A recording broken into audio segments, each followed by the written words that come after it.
La presente clase trata sobre cáncer de ovario. Siempre se habla que el cáncer de ovario es el más letal de los cánceres ginecológicos. No ocupa el primer lugar en frecuencia como el cáncer de mama. Sin embargo, el hallazgo tardío de un 70-60% de los casos de cáncer de ovario hace que tenga mayor letalidad que el cáncer de mama.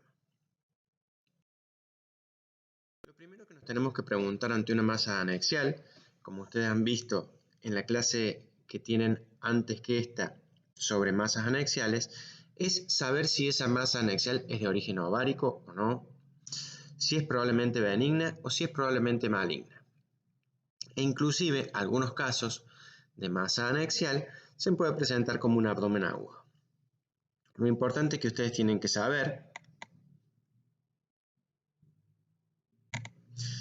es que el cáncer de ovario generalmente no se presenta como un abdomen agudo, pero sí como una masa anexial. Es decir, que el escenario habitual de una presentación de un cáncer de ovario sería una mujer en menopausia que presenta una masa anexial y puede ser un hallazgo incidental en una ecografía, por ejemplo. Esta es una típica masa anexial de posible origen neoplásico. Es un cáncer de ovario con tabiques gruesos, con nodularidades en su interior, o como este caso, un quiste con una papila en su interior, pero este caso de la derecha, ya lo han visto, es un caso de una masa anexial por una torsión de pedículo. Este es el útero y esta es la trompa y el ovario.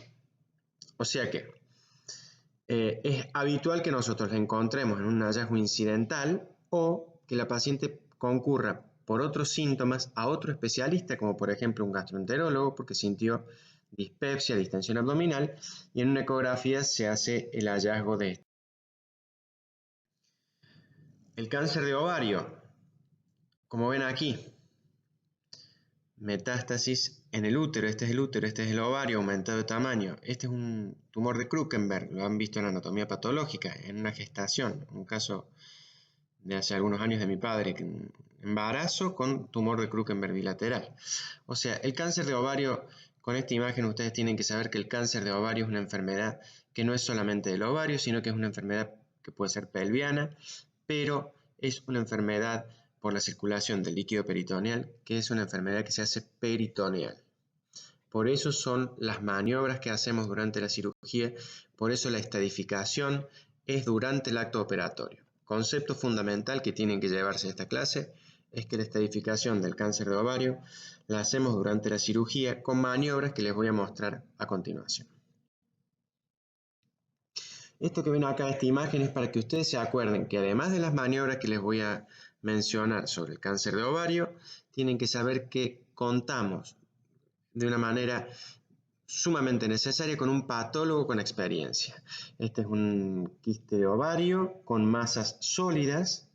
Estas masas sólidas eran un cáncer de ovario, pero el patólogo obtuvo una muestra intraoperatoria, o sea que es fundamental tener un patólogo con experiencia en el intraoperatorio de una cirugía por cáncer de ovario, para determinar qué área fue la que él tomó para diagnóstico, el área más llamativa, el área de papila o de engrosamiento o de nodularidad.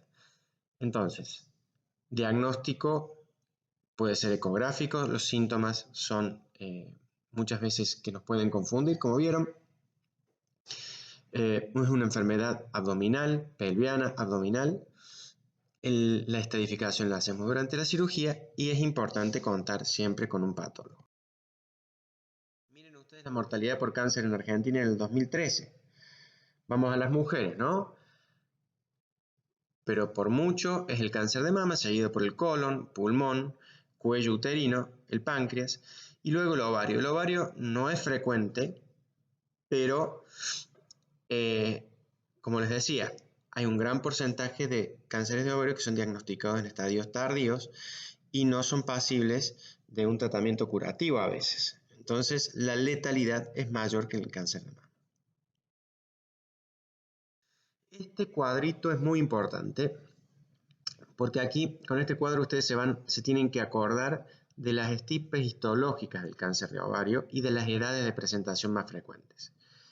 Los cánceres de ovario más frecuentes son los carcinomas de ovario derivados del epitelio celómico, del epitelio de superficie del ovario. Esos son los cistoadenocarcinomas que ustedes han visto en anatomía patológica. Se presentan luego de los 50 años, como les decía, les digo un caso hipotético de la menopausia, o sea que diremos que aproximadamente el 70-80% de estas pacientes con carcinoma de epitelio celómico de ovario derivado del epitelio celómico, un cistoadenocarcinoma, van a tener más de 50 años el 80%, entre 20 y 50 años el 70%. El resto de las estirpes van a ser más infrecuentes. El de células germinales sabemos que se dan más frecuentemente en la adolescencia. Estamos hablando de carcinomas. Los tumores malignos de células germinales se dan más frecuentemente en menores de 20 años. No tan frecuentemente el epitelio celómico, más frecuentemente las células germinales, y va decreciendo con respecto a la edad. Los tumores derivados del estroma gonadal, del estroma específico, por ejemplo un tumor de la granulosa, son más frecuentemente también presentados en mujeres jóvenes, menores de 20 años, 20-50 años también hay un porcentaje, pero veremos que generalmente se presentan en mujeres jóvenes y juveniles. Y el mesénquima no específico, bueno, son más infrecuentes y se presentan a cualquier edad, pero con un pico entre los 20 y los 50 años. O sea que lo más importante, y lo tienen en negrita, es que el epitelio celómico, que son los más comunes de los carcinomas de ovario, son los cistoadenocarcinomas, se presentan después de los 50 años generalmente, y lo de las células germinales se presentan en la juventud. ¿Por qué consulta una paciente que padece un cáncer de ovario? En primera medida tenemos que decir que los síntomas son poco específicos, no están relacionados primordialmente a una patología anexial, como por ejemplo astenia, epigastralgia, dolor hipogástrico, distensión abdominal y dispepsia, es decir, por síntomas que pueden ser por la ascitis o por metástasis peritoneales. También esa paciente, el dolor hipogástrico lo presenta por la masa, pero como les decía, al ser tan inespecífica la sintomatología, el diagnóstico suele ser tardío. En el examen físico podemos encontrar en el consultorio ginecológico las alteraciones que nos pueden llevar a sospechar que una masa anexial es de origen maligno. Es importante hacer un examen abdominal porque podemos encontrar signos de ascitis o de alguna masa metastásica. El tacto vaginal combinado debe ser realizado de manera completa y evaluando una posible masa anexial que nos dé signos de sospecha, como por ejemplo consistencia dura, que posea irregularidades en su superficie, al tacto, que tenga fijeza a la pelvis o posiblemente nodularidades en el fondo de saco de Douglas. Tenemos que tener en cuenta, obviamente, que cuando las pacientes son magras, el examen físico es mucho más sencillo.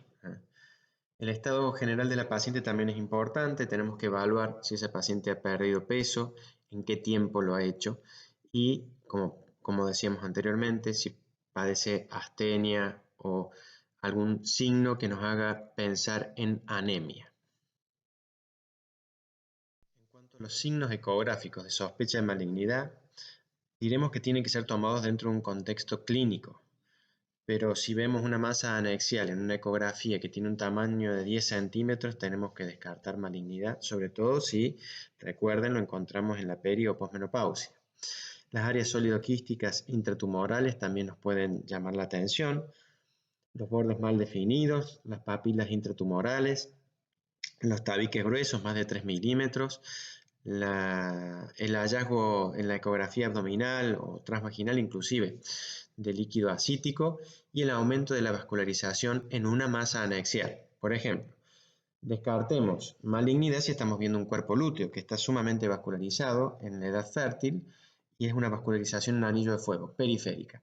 En cambio, aquí estamos hablando de un aumento de vascularización periférica e intratumoral o intramasa anexial. Tomografía abdominopélvica es de elección para predecir enfermedad a distancia. Aquí están viendo metástasis en el parénquima hepático. Estaríamos hablando de un estadio 4. La evaluación ganglionar también es importante. Aquí ustedes están viendo metástasis ganglionares en una tomografía y en un PET, que es un test diferente que utilizamos para evaluar enfermedad metastásica o a distancia. Para evaluar factibilidad de cirugía de inicio, si hay múltiples metástasis peritoneales y como posiblemente siembra miliar, sabemos que no vamos a poder resecar la enfermedad. Generalmente en esos casos iniciamos un tratamiento quimioterápico de inicio. Y para evaluar enfermedad mayor de 5 milímetros, 1 centímetro sirve. Ese es el margen que tienen. Los mejores equipos pueden visualizar enfermedad hasta 5 milímetros como mucho. O sea que, como van a ver, el cáncer de ovario generalmente nos puede predecir la imagen, lo que vamos a encontrar, pero realmente lo que vamos a encontrar en la cirugía es la verdadera estadificación. Para que hacerla simple, la estadificación del cáncer de ovario, en el estadio 1 el cáncer de ovario está limitado a los ovarios, a 1 o a 2 ovarios, y los estadios C, 1C, 1 o 2 ovarios con líquido ascítico o lavado peritoneal positivo.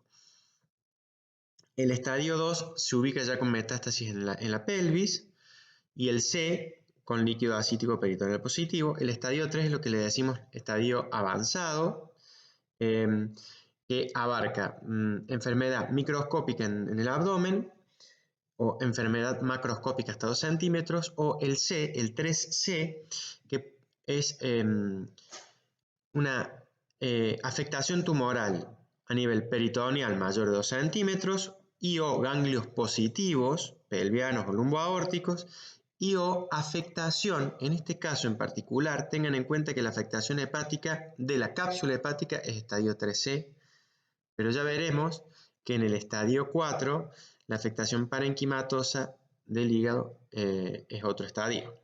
Es decir, que el estadio 4 es metástasis a distancia, por ejemplo pulmón, o en hígado, a pesar que hayamos considerado metástasis hepática superficial estadio 3C, en hígado la metástasis parenquimatosa es estadio 4. También puede ser afectación de ganglios inguinales, o sea, los ganglios inguinales son estadio 4, los ganglios pelvianos o lumboaórticos son estadio 3C.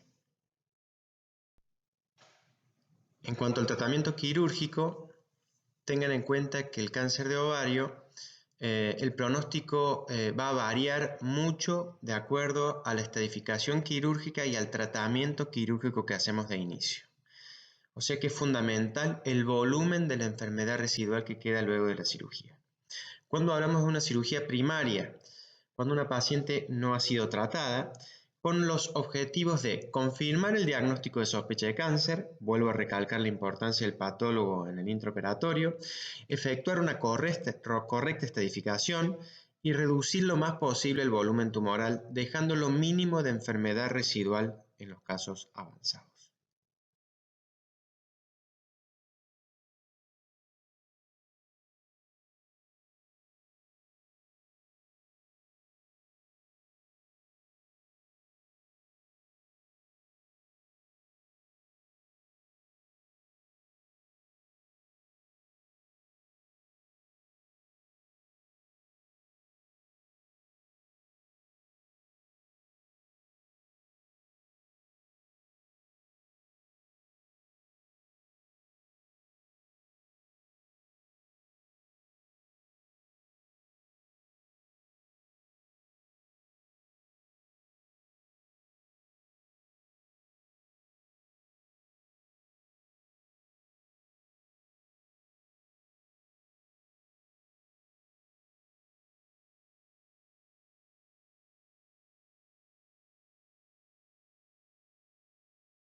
Cirugía de citorreducción, cuando es completa, no se identifica ningún tumor visible a simple vista.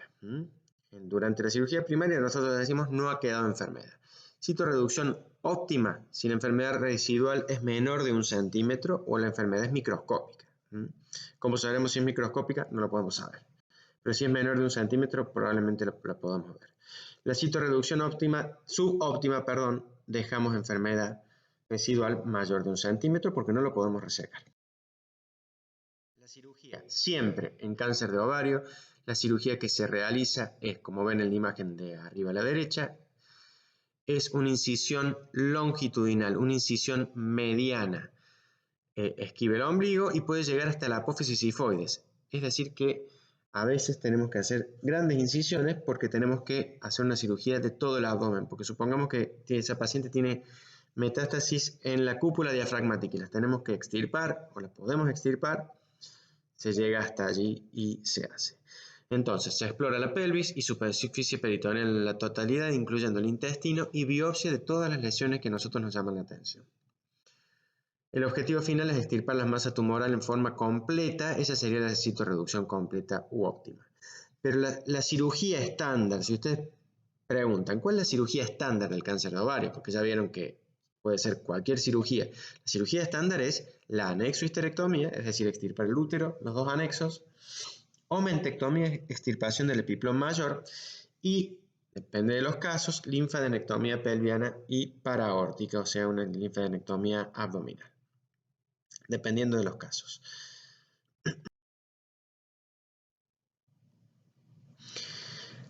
Hay pacientes que nosotros preferimos no operar porque no nos conviene operar y podemos obtener diagnóstico ecográfico, se hace una punción y con esa anatomía patológica se puede indicar la quimio. Sí.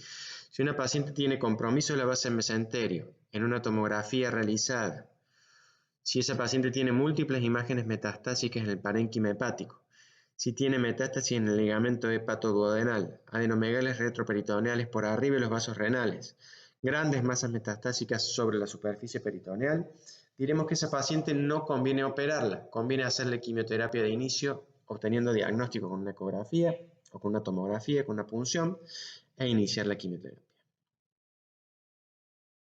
Pasos quirúrgicos. Entonces, la incisión mediana, primer paso, obtener líquido peritoneal. Lavado peritoneal. Como ven abajo con una jeringa se obtiene la jeringa que querramos, el lavado peritoneal. Si la paciente ya tiene ascitis, obtener ese líquido. Y luego realizar la semiología intraabdominal. Aquí ya tenemos tomada la masa ovárica, como ven arriba a la derecha. Como ven aquí se obtienen biopsias múltiples. Se hace una semiología abdominal, se examina todo el abdomen, se hace la omentectomía, se extirpa el epiplón mayor, aquí están viendo cómo se lo extirpa, y aquí ven la pieza estándar de una cirugía por cáncer de ovario. Anexo histerectomía total más omentectomía. Lo de los ganglios lo dejemos para algo más específico, más otro nivel de alumnado. Aquí ven metástasis por un cáncer de ovario. Aquí están viendo ustedes cómo puede dar pequeña siembra miliar, como decimos, siembra miliar en el intestino. Esa es una enfermedad no resecable, porque tenemos que extirpar todo el intestino. Linfadenectomía. Sí o sí tenemos que extirpar los ganglios macroscópicos afectados macroscópicamente, y es el diagnóstico certero de afectación ganglionar, extirpar ese ganglio, y nos va a servir también, si no tiene esa paciente ganglios afectados, o si los tiene, nos va a servir para indicar un campo de radioterapia. Pero tengan en cuenta que dentro de los tratamientos estándares del cáncer de ovario, la radioterapia queda limitado a algunos casos en particular. El tratamiento estándar adyuvante que realizan los oncólogos es quimioterapia. Es específicamente tratada la enfermedad maligna del ovario con distintos esquemas de quimioterapia, además de la cirugía. Aquí están los ganglios, entonces. Los ganglios pelvianos, en este caso, ganglios pelvianos, ilíacos externos, ilíacos internos, presacros y los ganglios abdominales, lateroaórticos, laterocavos e intercavos. Supuestos estadios iniciales pueden tener un 20-30% de metástasis oculta. Por ejemplo, les puede dar positiva la citología peritoneal, pueden tener el aumento afectado en un 6%, el diafragma afectado en un 15%, biopsias peritoneales múltiples un 13% de afectación, ganglios paraórticos un 14% afectados y ganglios pelvianos un 8%. O sea que nosotros decimos que el cáncer de ovario muchas veces es un iceberg. Estamos viendo la punta solamente y queda un porcentaje importante que nosotros encontramos. Por ejemplo, hagamos de cuenta que estamos viendo una ecografía de un tumor de ovario y vemos el tumor de ovario. Entramos a operar a la paciente, inicialmente siempre tenemos que tratar de tener una tomografía abdominal también, pero las imágenes son imágenes. Lo importante es lo que se encuentra en cirugía y muchas veces nos ocurre esto, que ecográficamente o por tomografía vemos que la enfermedad está limitada a un ovario y luego durante la cirugía vemos que hay siembra miliar o hay afectación en otros sitios. Entonces estamos viendo solamente la punta del iceberg. Sobrevida de estadio tiene mucho que ver con el estadio, la sobrevida, como en toda enfermedad. Pero miren ustedes, si nosotros podemos encontrar un cáncer de ovario en el estadio 1, tenemos una excelente sobrevida. Pero si nosotros a todas las pacientes las encontramos en el estadio 3, ya la sobrevida cambia. Esto es al año, a los 2 y a los 5 años. Nosotros nos tenemos que fijar siempre a los 5 años. Eso es. Voy a presentarles el caso hipotético de la paciente que les dije, que en el estadio 1, en un tumor de ovario, si está solamente limitado al ovario, a los 5 años 90% de sobrevida, y si esa paciente en realidad está en un estadio 3, presenta entre un 45 a un 30-32% de sobrevida. Fíjense ustedes si ese paciente tiene los ganglios positivos. ¿Cuándo se indica tratamiento adyuvante con quimioterapia? Luego de esta diapositiva ustedes se van a dar cuenta que un gran porcentaje de pacientes va a utilizar quimioterapia luego de la cirugía, la mayoría. En grado 2 a 3 y en estadio 1C en adelante, siempre en papilar seroso y células claras, que son dos subtipos histológicos de tumores que son agresivos, y el más utilizado es el platino. Si les dije que aproximadamente el 70% de los cánceres de ovario se descubren en estadio avanzado, en estadio 3, tengan en cuenta que sí o sí esas pacientes van a realizar quimioterapia luego de la cirugía, sea la cirugía que sea, o sea, meramente por punción un diagnóstico, y luego de la quimioterapia, si esa paciente no fue operada de inicio, se puede hacer la cirugía en un segundo tiempo. Eso se llama cirugía del intervalo, o sea, iniciar la quimioterapia con un diagnóstico por punción, por ejemplo, o una cirugía muy pequeña para obtener diagnóstico, y luego se puede hacer la cirugía en un segundo tiempo. Otro escenario que puede ocurrir es que el equipo quirúrgico ingresa y no puede hacer la cirugía. Ingresa al abdomen y no puede obtener un objetivo quirúrgico de una citorreducción óptima o subóptima. Entonces, en esos casos se obtiene material, se termina la cirugía, se inicia quimioterapia y en un segundo tiempo, luego de la quimioterapia, se hace la cirugía definitiva. O sea que hay distintos escenarios, a veces podemos hacer toda la cirugía que queremos hacer de inicio, otras veces tenemos que hacer un intervalo con quimioterapia y luego nuevamente la cirugía, o de inicio sí. Ya sabemos que no vamos a poder operarla por criterios de inoperabilidad, como vieron, de Nelson, por ejemplo. Se hace el diagnóstico por punción, se realiza la quimioterapia y luego la cirugía. Sospecha de malignidad. Cuando en la premenopausia tenemos que sospechar que estamos ante malignidad. Cuando uno de los marcadores más comunes utilizados, como vieron en la presentación de casos clínicos, el CA125 es mayor a 200 unidades en la premenopausia. Si ese paciente tiene ascitis, si ese paciente tiene metástasis abdominales o a distancia, o si tiene historia familiar. O sea, ante una masa anexial que tiene estas características, tratar de derivarla a un centro de complejidad si ustedes están en un centro que no tenga complejidad o que no tenga experiencia en el tratamiento del cáncer de ovario. En la posmenopausia los criterios son más duros porque sabemos que en la posmenopausia es más común que haya cáncer de ovario ante una masa anexial de reciente aparición. Por eso el CA125 mayor a 35, la ascitis, una masa pelviana clínicamente nodular y fija, como hemos visto al inicio de la clase, metástasis abdominales a distancia y con historia familiar. Vemos esta imagen, por ejemplo, de un cáncer de ovario que recurrió invadiendo la vejiga. O sea que, en el hipotético caso que esta paciente sea tratada correctamente, puede tener metástasis en un futuro y puede, por ejemplo, verse esa afectación a nivel de la vejiga. En cuanto al seguimiento post-tratamiento, es fundamental el seguimiento clínico con examen físico y realizando la anamnesis pertinente. Esto se pauta de acuerdo al manejo interdisciplinario con el ginecólogo, además del manejo con el oncólogo clínico. La tomografía se realiza de manera periódica, dependiendo cada caso en particular, y es fundamental el seguimiento con el marcador tumoral que se haya elevado. El marcador tumoral más común, sobre todo en tumores epiteliales, es el CA125, y es importante monitorizar las pacientes con este marcador.